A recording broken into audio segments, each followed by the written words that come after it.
Welcome to channel 18 చూస్తూనే ఉండండి మా ఛానల్ 18 న్యూస్.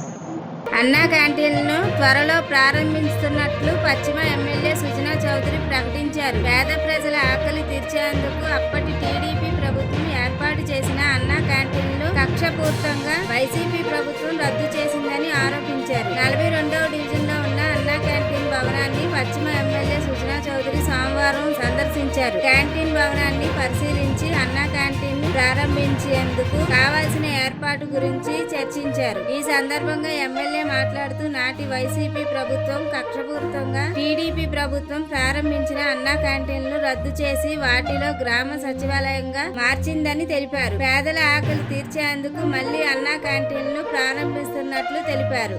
అందుకు కావాల్సిన ఏర్పాట్లు చేస్తున్నట్లు తెలిపారు. అన్నా క్యాంటీన్లు సందర్శించిన వారిలో టీడీపీ నాయకులు ఎద్దుపాటి రామయ్య, ప్రసన్నలక్ష్మి, కార్యకర్తలు, అభిమానులు పాల్గొన్నారు. గత 5 సంవత్సరాల విధ్వంస చర్య చేసిన దాన్ని మళ్ళీ పునరుద్ధరించాలంటే మళ్ళీ కష్టపడాల్సి వస్తాం. సో ప్రజల సౌకర్యం గురించి ప్రజా హితం కోరి మనం చేస్తున్న పని ఇది. కాబట్టి ఆ రోజు చంద్రబాబు నాయుడు గారు మొదలుపెట్టారు. 2018లో ఈ క్యాంటీన్ ఓపెన్ చేయడం జరిగింది.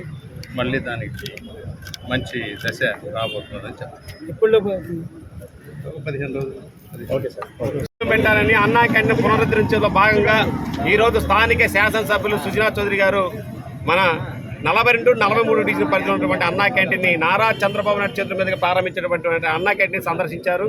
త్వరితగతిన 10 రోజుల్లోనే ఎస్టిమేషన్ వేసాము. ఈ త్వరితగతిన పూర్తి చేసి ప్రజలకు అందుబాటులో తేవాలని చెప్పి సారు ఆర్డర్ వేశాడు.